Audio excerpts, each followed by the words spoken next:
Okay.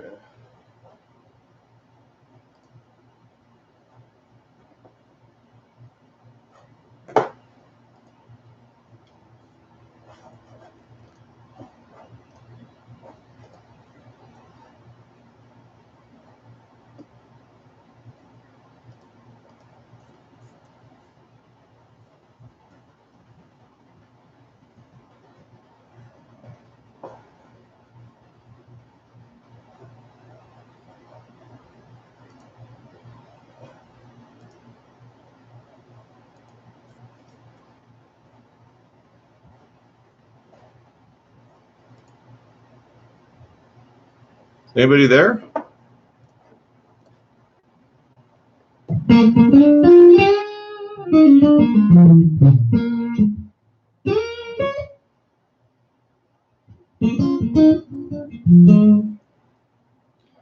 Okay, who do we got here?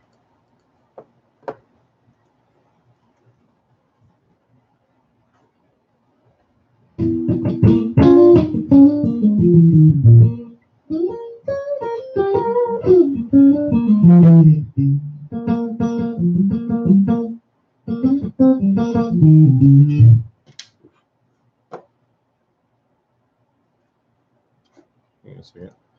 Got to get the word out a bit.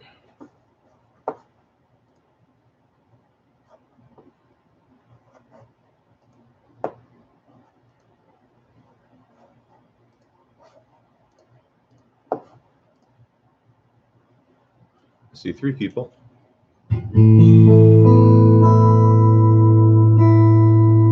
Anybody doing the lessons right now?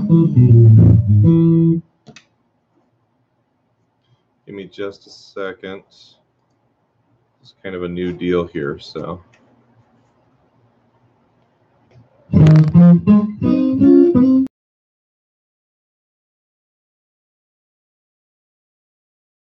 kind of doing this very differently than what I was planning on, so.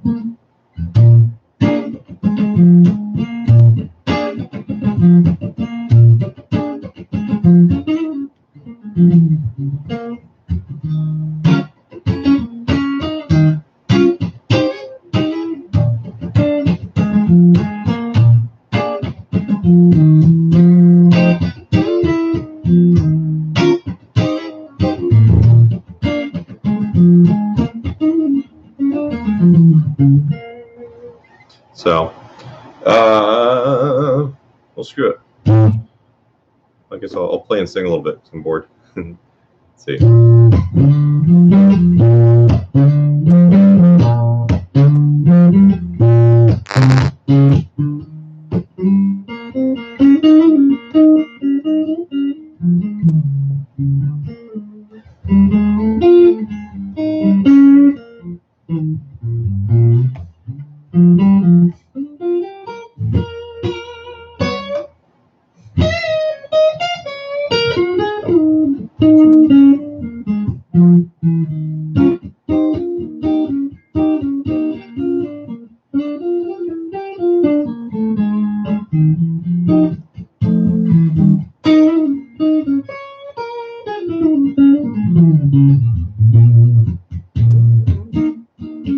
Every day I've got the blues.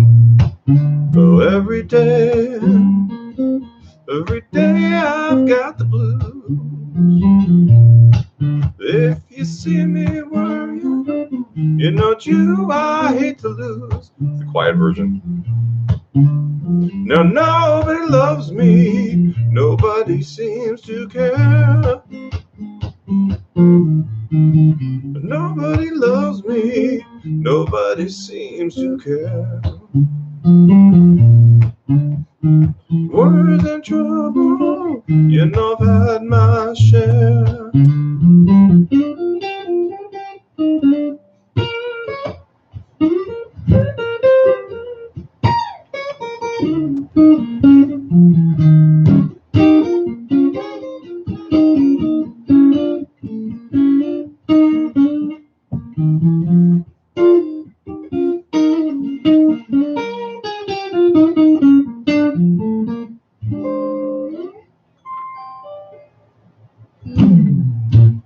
Anyway, that was horrible. How's it going, everybody? Anybody? I think I'm also going to set this up with some YouTube too. I can, we'll see. I'm just curious.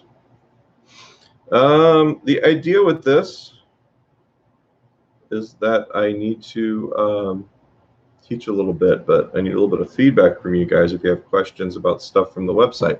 If you guys are not familiar with what I do, oops, let me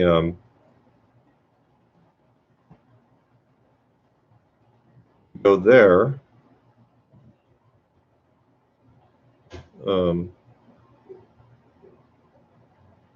Actually, I have somebody who is a Patreon person.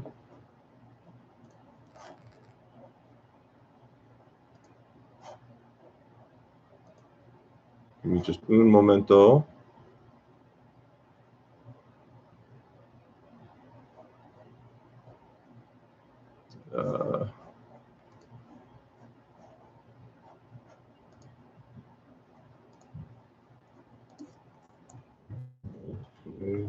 Workshop.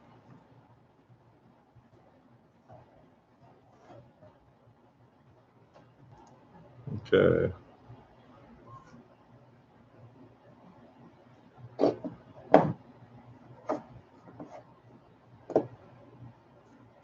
So I see I have one person here.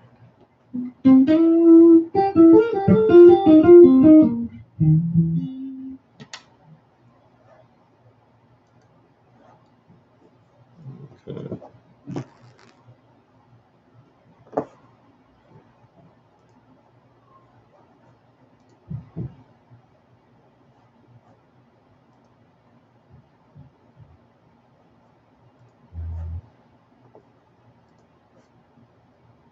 Okay.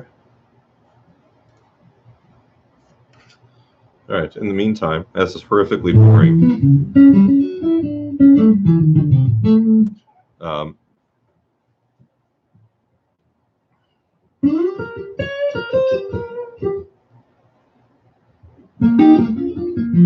I see three of you guys. Do me a favor, as you guys come on, say something. Let me know you're there. Maybe ask a question.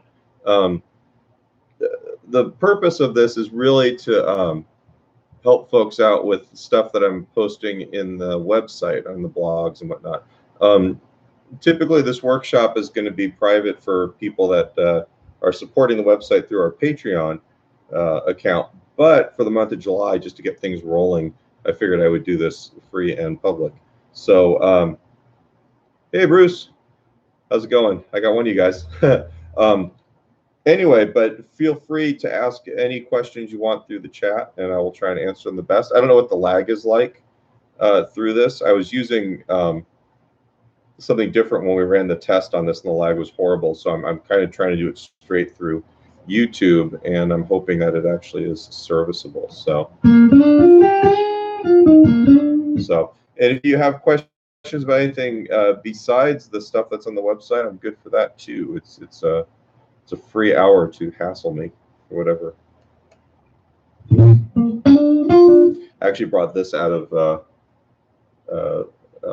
its case. It's been sitting there for, I got it set up in December, I think, and I kind of forgot about it. So I was like, you know what, I want to play the purple guitar today. Picture is a little fuzzy, huh? Is it hey David, is it laggy or glitchy, or is it enough that you can actually kind of get a sense of what's going on?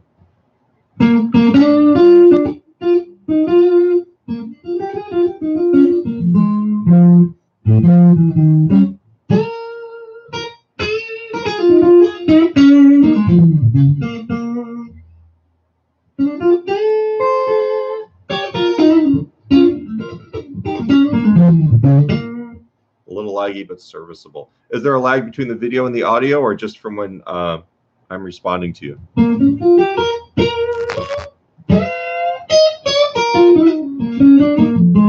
Which is a bummer because the picture looks awesome on this side. They're all Take a screenshot here.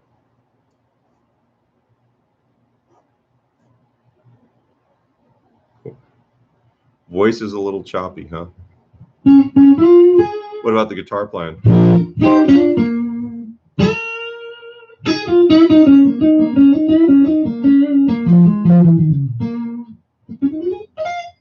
Okay, so I'm going to do something. I'm actually going to go live on Facebook too.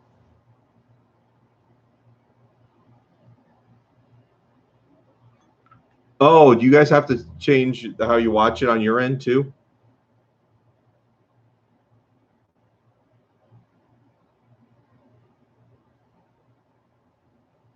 There's the go live on this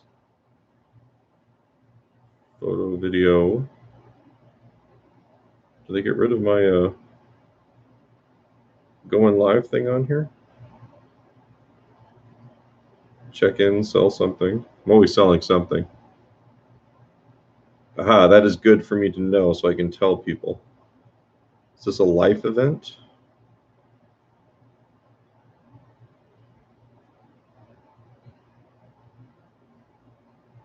You know, I'm really that now works for you good?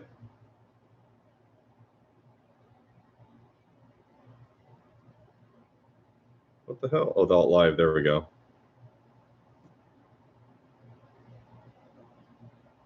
Have to add a description.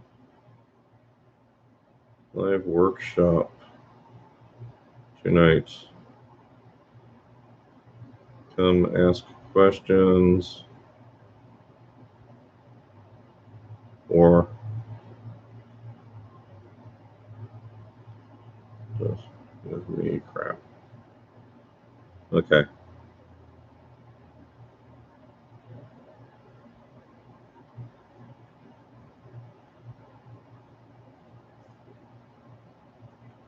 All right.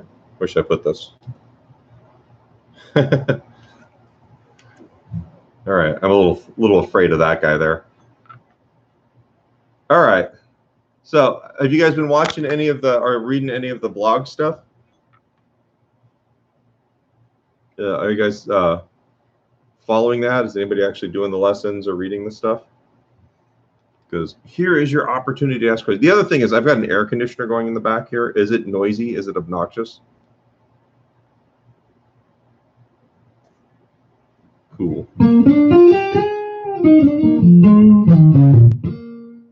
I can wave at people on Facebook.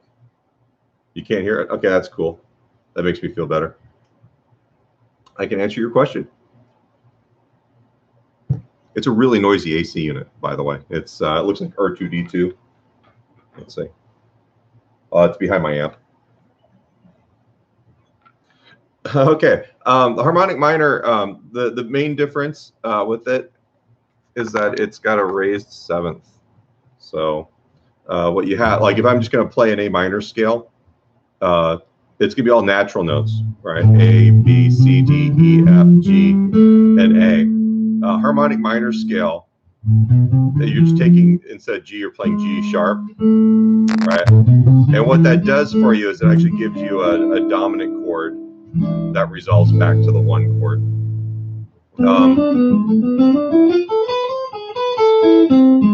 So you just get a more solid resolution. If you just play a E minor, that doesn't actually give you a whole lot of push towards the one chord. Whereas with the harmonic minor, you get that chord and it wants to resolve. All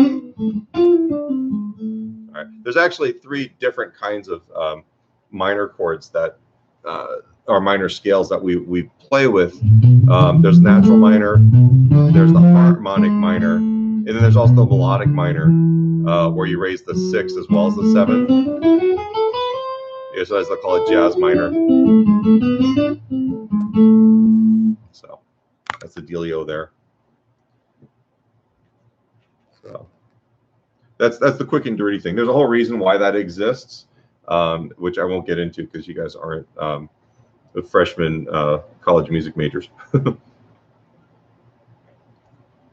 So, folks, hi Heather. It's neat when students from 2 decades ago pop in. For the Facebook people, just real quick, this is it's part of a workshop that I'm going to be doing for my Patreon students starting in August, but I'm doing them kind of free and in public. So if there's any questions you guys have, which it looks like it's just Heather, maybe one other person, I'm here to answer questions. Just be patient because I don't know what the lag is like between the two. I've actually got YouTube and Facebook going at the same time. So, so David, in the harmonic minor scale, what the one chord would be harmonized in what way? Well, it's just the one chord is a minor chord. All right, it's just A, C, and E. All right, if you wanted to harmonize the whole scale, all right, then you're going to get the one chord is going to be minor, the two will be half diminished, the 3 chord is major, 4 is minor, the 5 is going to be the dominant chord, the 6 is going to be major. Typically, the 7th would also be major and then minor again, or be diminished if you're going to do the major 7th. That makes sense?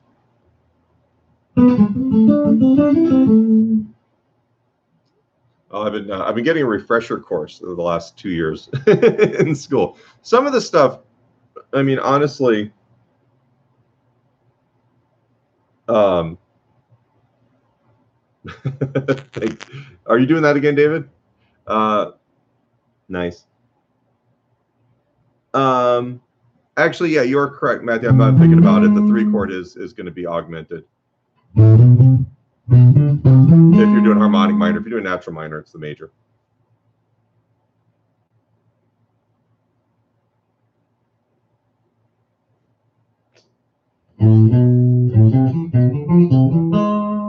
Well, thank you. It's good to be back. I took kind of like a half a decade off from doing like online lessons. I was doing like a weekly video lesson and a podcast on YouTube and all kinds of stuff, or on iTunes, and I just got really burned out. And plus, everybody for a long time, everybody was doing the same lessons. I didn't really think it was worth it for me to do stuff, but I've kind of got some different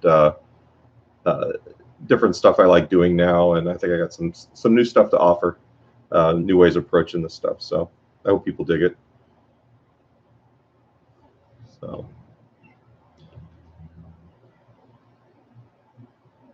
Audio cutting in and out a bit. So that's the thing, is I don't, you do this through YouTube, and I'm not paying for a service, so I'm kind of like, a part of this month is me seeing how this stuff works.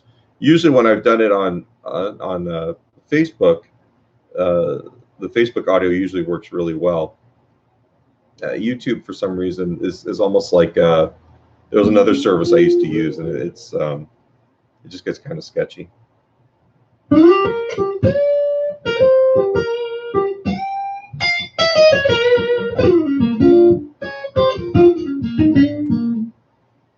So,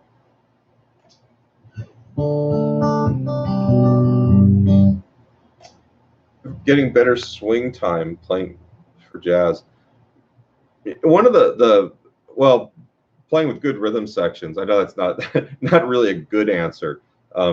The more you play with other players that swing good, the better you get. Defining your own time and internal clock is real important. And then for me, the less I try to swing, the better it swings. Because a lot of times when people try and swing, it's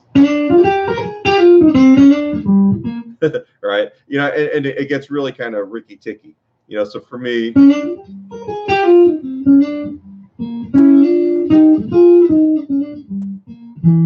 right. To me, I'm not really thinking or trying to swing. I'm just kind of feeling. It's almost like a, with your swing eighth notes, there's a triplet that's internal to the swing feel.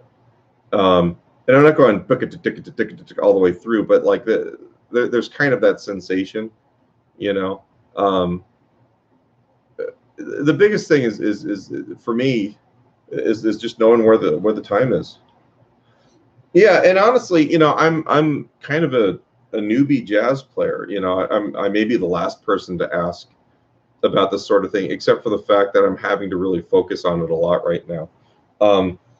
The things that really have helped me you know, spending time playing with the metronome on beats 2 and 4. Like, so if I put my metronome on this other computer, wake up. So this is set to 60. So I'm thinking 2, 3, 4, 1, 2, 3, 4.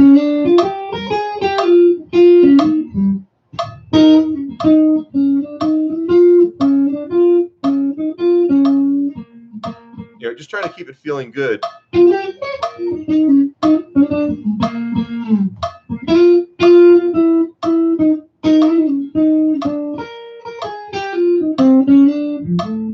All right. What happens is because I have to rely on myself for 1 and 3. It forces me to be more accurate with all of the time. And with that, I'm just more confident. And you can do things where you put it just on, like, maybe on beat 2 and see if you can keep the time going. But it's all about, to me, a certain amount of confidence with your internal clock and your ability to play consistent time. This is going to suck. I'm going to put this on 30. This is going to be embarrassing. 4, 1, 2, 3, 4, 1, 2, 3, 4, 1, 2, 3.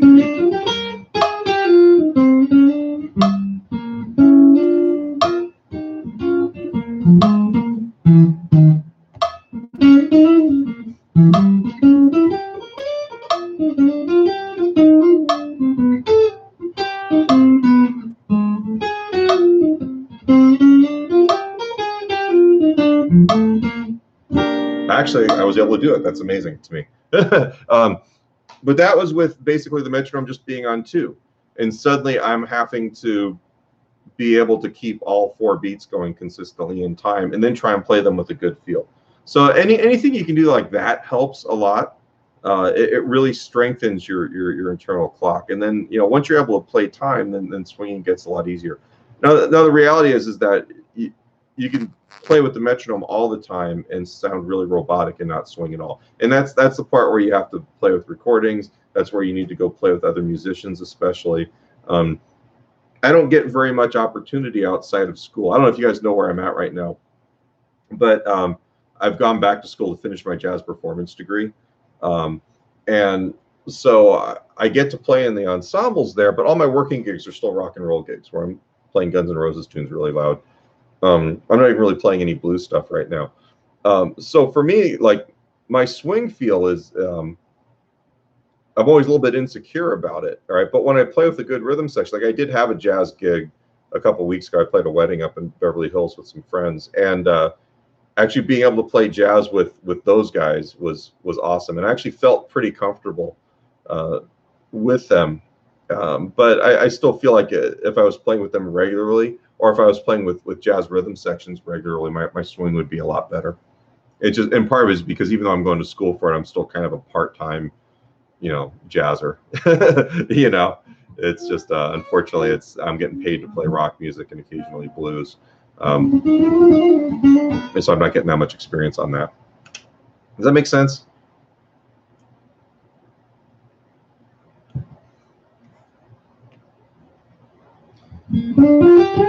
Yeah, I went back to school.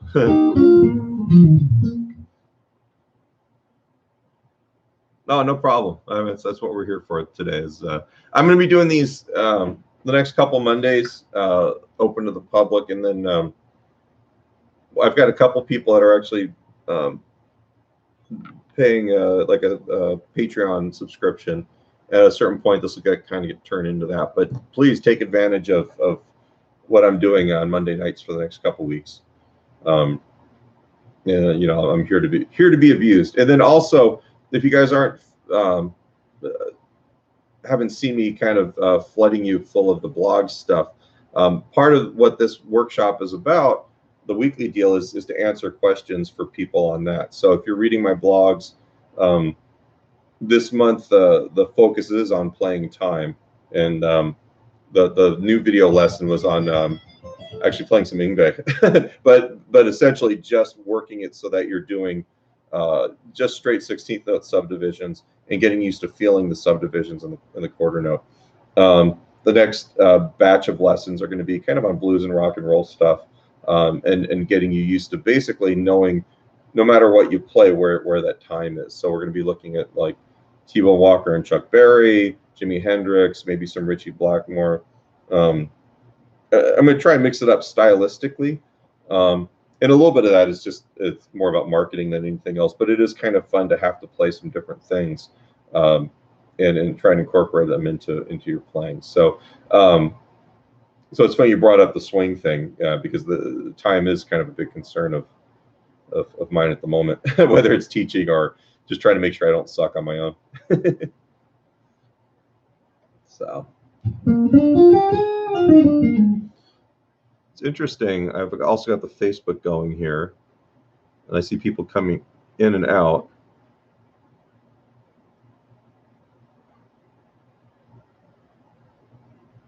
So yeah, that's, I don't know, as guitar players, we, especially like our vintage guitar guys, who learned how to play in the 80s, 90s, and earlier,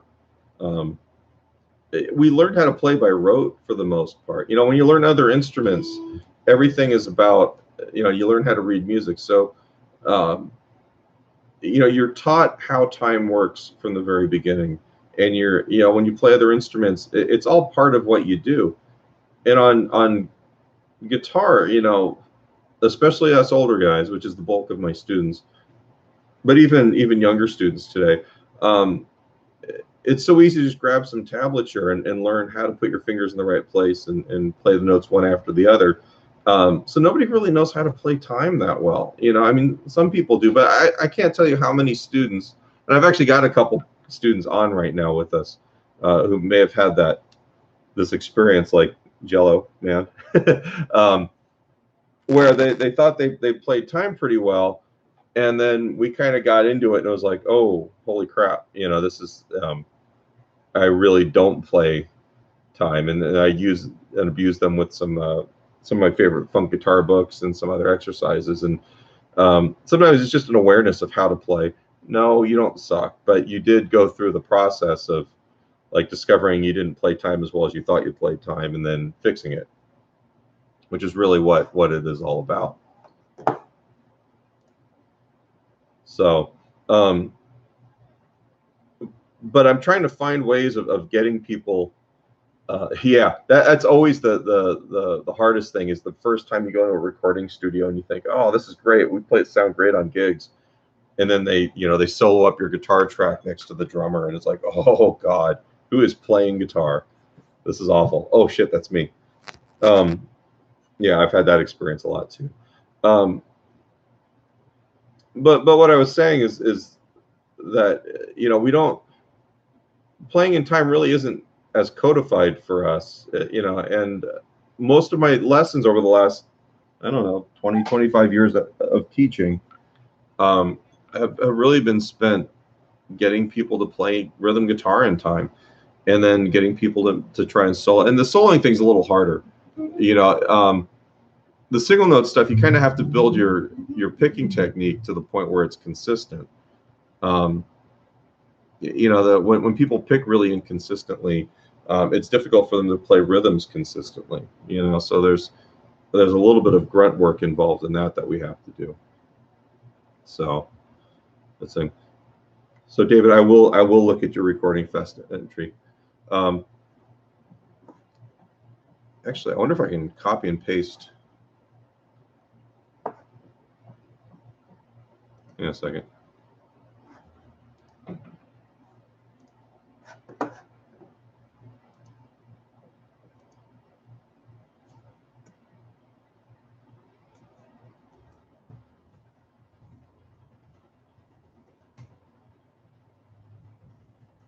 I'll tell you if that link I posted works on your end.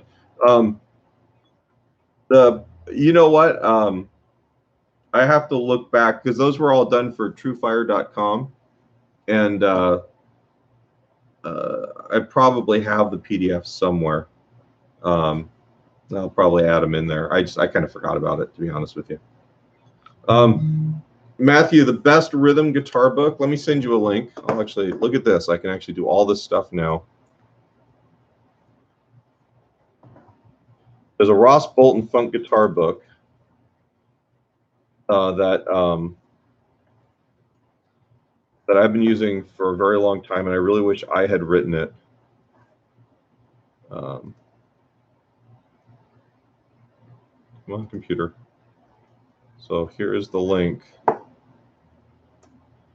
Okay, awesome. I'm glad the yeah, that's what I wanted to do, was just have the seed link worked. Thanks, guys, for checking that. So Matthew, that book that I just posted, the Amazon link, that almost all of my students go through that, and it's not really about learning how to play funk guitar, but it's really good with the 16th note mechanics. Not only, you know, making sure that your rhythm is happening with the right hand, but also in controlling the instrument with your left hand. There's a lot of like, you know, where you're keeping the time going and you're able to hit all the strings, right? But you're actually just sounding one or two notes. All right.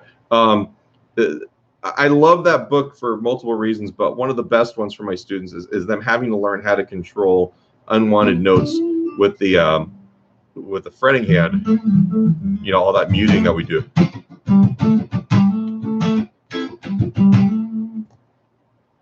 So anyway, does that answer your question? That book right there, you know, I could plug my own book about basic rhythms, but if you're playing gigs right now, the book you need is that Ross Bolton book. My only quibble with that book is the fact that the CD is kind of useless. Yeah, and it's a cheap book. It's one of those books you look at it and it's not really thick, and you go, oh, I'll get through this really quickly. But the reality is, you want to spend a few days or a week per chapter or per page, you know, and really drill it in real solidly. And the thing with doing that is that your perceptions of how you play in time aren't very good when you're actually playing the instrument. It's really important, if you're not working with a teacher who can actually listen and give you feedback, to record, shoot video of yourself playing with the metronome, each of the exercises. Because the reality is that even though, like, you know, my job is you know, doing this stuff, you can hear when you're not in time if you're watching a video of yourself. Whereas, you know, when you're playing, it's really hard. You know, your perceptions really aren't that good for that sort of thing, because you're focusing on actually playing. I always think of it as like you're listening in the third person.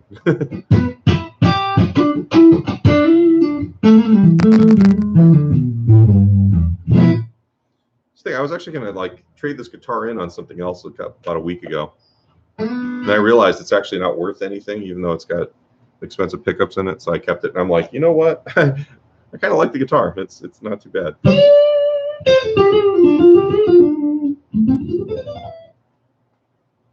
Absolutely, Bruce. That's exactly what I'm saying.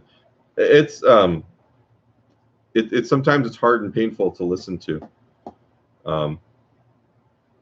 and sometimes it's cool. You know, I did my junior recital back in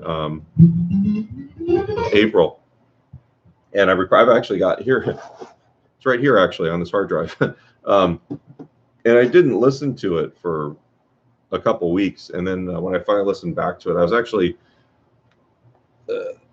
really surprised. I was actually pretty happy. There's some stuff that wasn't so great, but there's different stages of listening back to recordings, and one of them is when you listen back right after or the day after, and every mistake you made is still in your head, and you listen for those mistakes, and then you listen back a month or two later, and you've kind of forgotten about a lot of that stuff, and you just kind of hear it as the audience hears it. And it's like, wow, that isn't so bad, or, you know, wow, actually this isn't as good as I thought it was, because you're actually listening a little bit more objectively. So I know a lot of people say they don't like to listen to themselves play music. I think it's a really important thing to be able to do, to listen. I really do. I think it's one of those things that, especially if you're not working with an instructor, but even if you are, taking the time to hear what you really sound like, it's time really well spent. Sometimes very painful, but still well spent.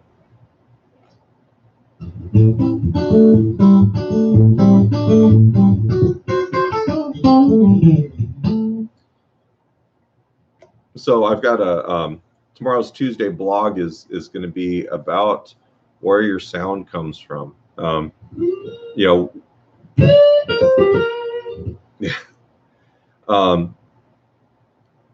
we always talk about, how to find your sound. Is your tone in your hands or is it not? There's all of those internet arguments. And, for me, what it comes down to is that, your tone should be in your head first. And what you sound like ends up being kind of a conglomeration of everything you've listened to and liked. It gets real easy to buy stuff. I've got a cabinet back there full of pedals, and I've got amps and a house full of guitars. And it's funny because I can use different pedals, and I like certain ones better. But at the end of the day, I listen back to recordings of me playing, and they all sound the same. Because I've kind of got a distinctive sound, and there's slight differences. If I'm playing, a Strat versus a Les Paul, I mean, there's obvious things that are going to affect your sound. But at the core of it, if you've played long enough, you kind of have a voice, an inner voice. And to me, that's really where your sound comes from. And that informs how you physically attack the instrument, how you're, so I'm playing this guitar. We used to do these clinics at Premiere, and we get guys like Junior Watson and Kirk Fletcher, and and a lot of those guys, they love playing down there by the bridge. You get a lot of those kinds of stuff, which is really cool. I typically, right, and that's all about right hand placement. It's also a little bit about attack. If I'm thinking, B.B. King, right? There's always kind of a different vibe than maybe if I'm thinking of a different player, because I just hear it differently in my head.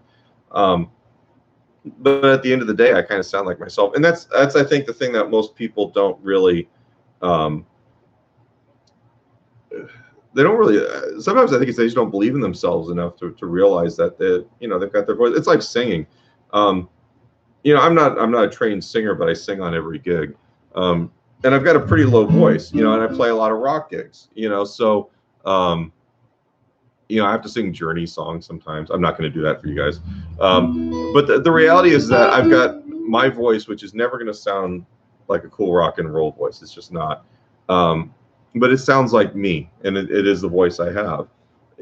So when I sing, I don't even worry about it. Hey, Chuck.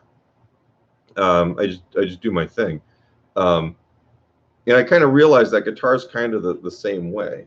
If you've got that inner voice going, if you've got that sound of your instrument, it just is what it is. And you can buy a custom shop guitar. You can buy, this is a Chinese Strat. Oh, you don't want my Steve Perry.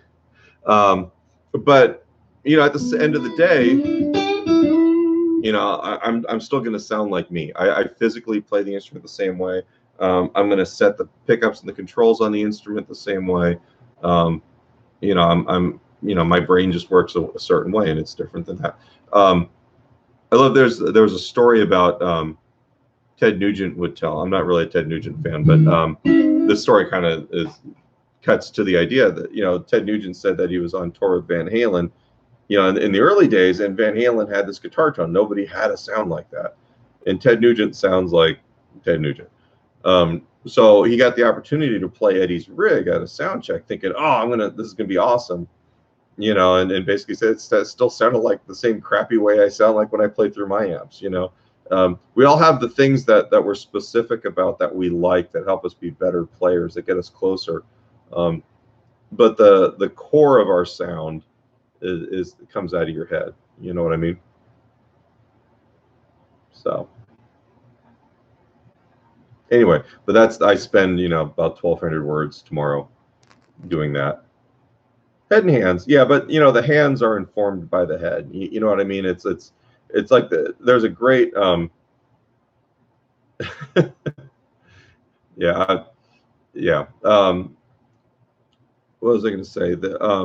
There's a great Hal Galper video that's in I actually posted it in my blog for tomorrow, And it's something I beat my students over the head with, and it's the idea that your musical instrument is really your brain, and the instrument is really just there to facilitate getting that music out of your head and into the outside world, right? So however you hear it, he does this. There's a bit where he gets a student to play something, and she plays it, and it's kind of just there, and then he says, now hear what you're going to play, but shout it in your mind. Just be quiet, but your imagination, shout it and play it. And then she played it. It was totally different.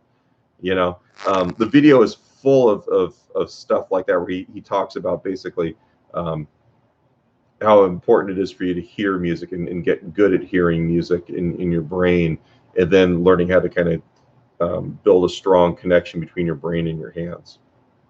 So, and I think that's what people like when they say, your tone is in your hands. I think that's kind of what they're referring to, I guess. I don't know, but I don't know if anyone ever explores it that deeply.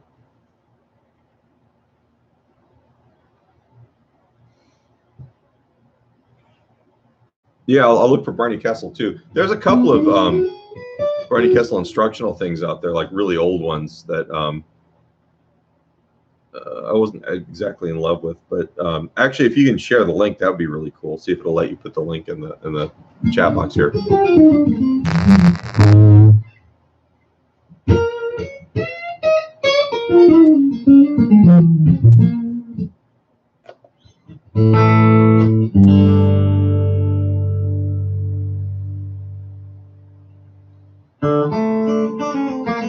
Hey, Michael, I just saw your thing, Reverso World. Oh, is it coming across as I look left-handed on Facebook?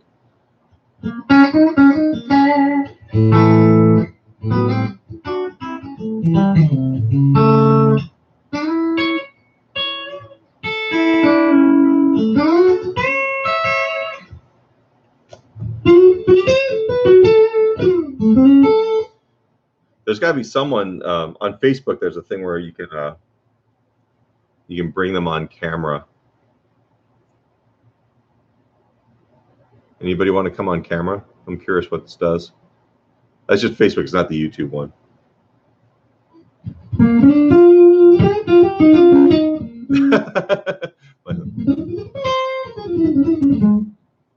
Oh, okay. Play what year? Okay, I'll look for it then.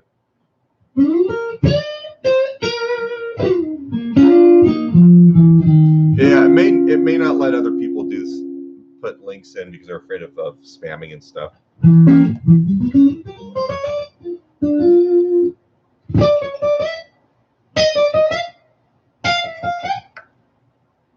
So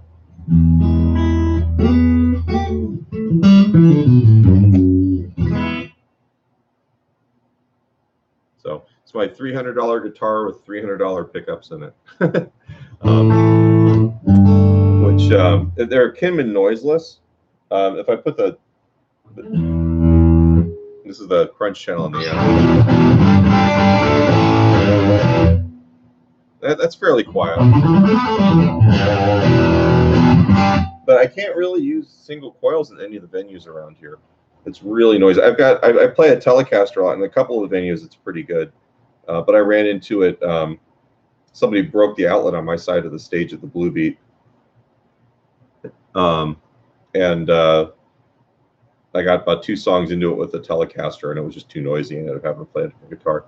Michael, the PRS it's cool. I used it a bunch on a gig last week. I kind of go back and forth. For the rock and roll stuff, I've been playing the Telecaster and my McFeely. The McFeely is kind of the ultimate rock, especially end of the night rock guitar. It's just got super testosterone balls thing going on. The Telecaster is actually really cool. It's a really beefy sounding telly, like almost like a 70s sounding telly, even though it's an American standard. And it's huge sounding. It's great. I put 11s on it. And it's great for the earlier part of the night. So I've actually started using that more. The PRS, I play a lot. I play a lot around the house and to teach and to work with.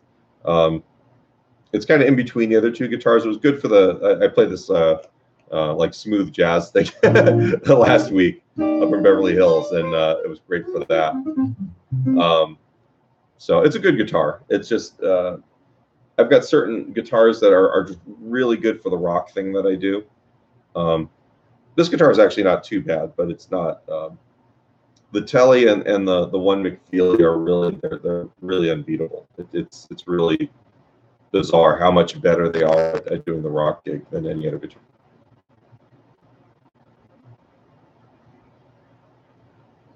Cool. Thanks for the link, guys, on YouTube for the Barney Kessel thing. I'll check that out. So, times tonight.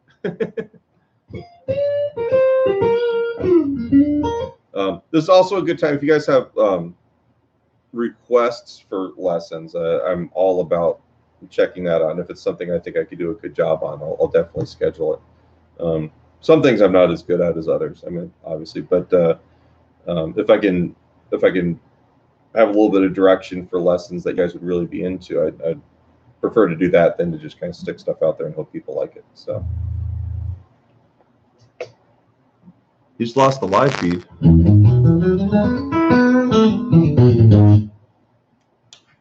Wait a second, let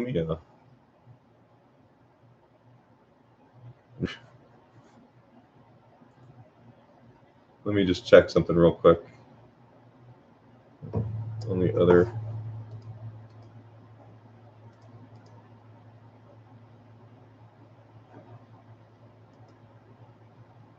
Actually, let me see. Is this working here? Prepare for feedback. Turn this down.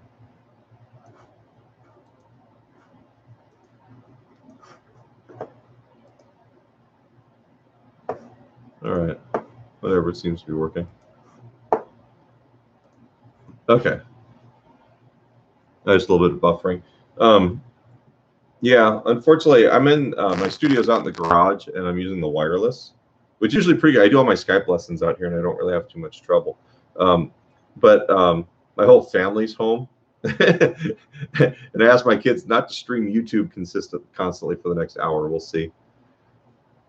Someone may have forgotten and started watching whatever the heck they watch.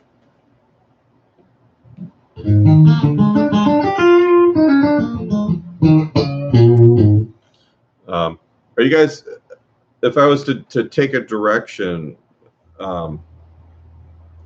like lead guitar stuff or rhythm guitar stuff for the next batch of lessons?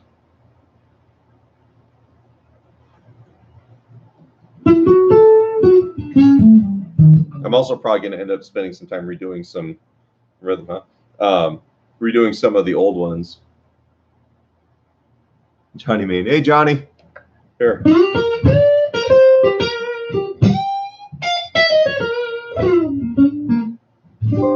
That one's for you.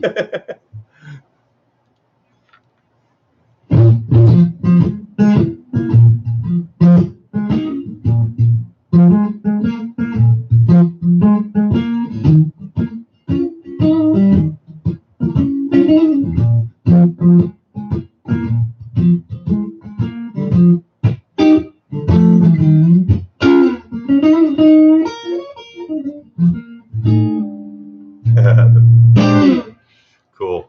Yeah, That stuff's fun. I sometimes I feel like I beat people over the head with the same shit all the time, but it's kind of some of the stuff I'm good at teaching that people seem to like. So, I'm actually thinking about Terry on the forum. One of the guys, he's just started going to blues jams there in Ohio, and he was talking about like having to play when there's like 3 other guitar players on stage, and so I might do some lessons on top and bottom parts. There's nothing worse than hearing 3 guys going over and over and over again. So that, and just, you know, I like this kind, you know, stuff like for the Boogaloo where I had the, well, I'll tell you about my baby, speak of her with pride. She goes all the way just to make me satisfied now. She's my baby.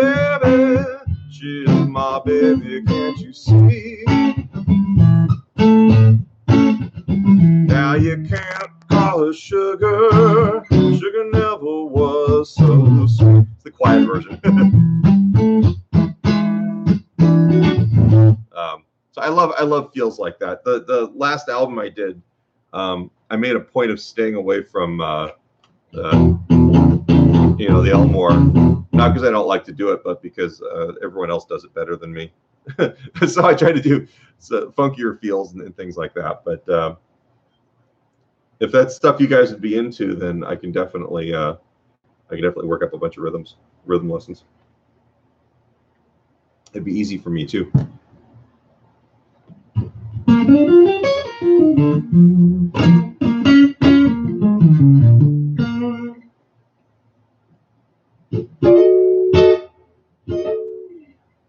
So I'm getting close to my next actual live human student here at Casa de Wien. So before I wrap it up, you guys have any questions, complaints, feedback?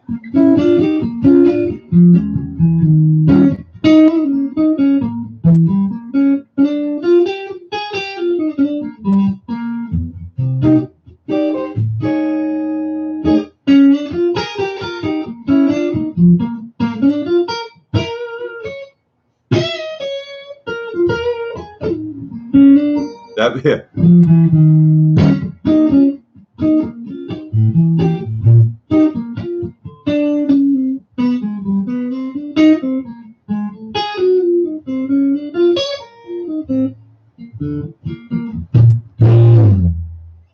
Cool.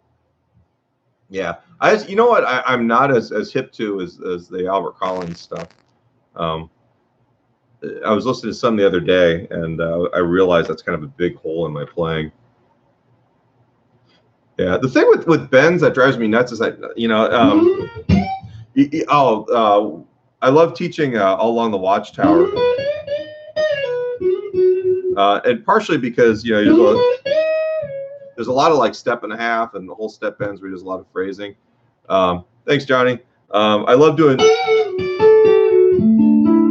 like all the obliquey kind of thing.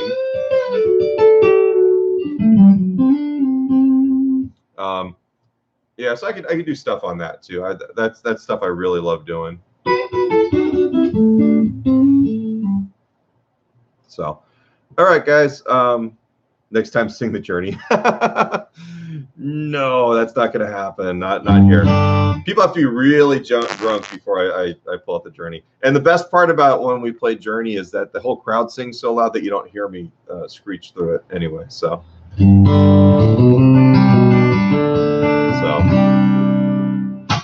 And then, I don't know.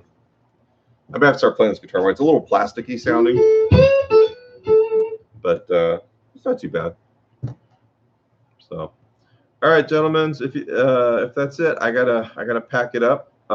Next week, same thing. I'm going to put the markween.com. Check out the blog. Every Tuesday, I've got an article. Every Saturday, there's going to be a video lesson. Mondays there are. You too, Johnny. Thanks a lot, man. Thanks for hanging out. And then Mondays there'll be this free and live on Facebook for a while and on YouTube. So, okay. Thanks, guys.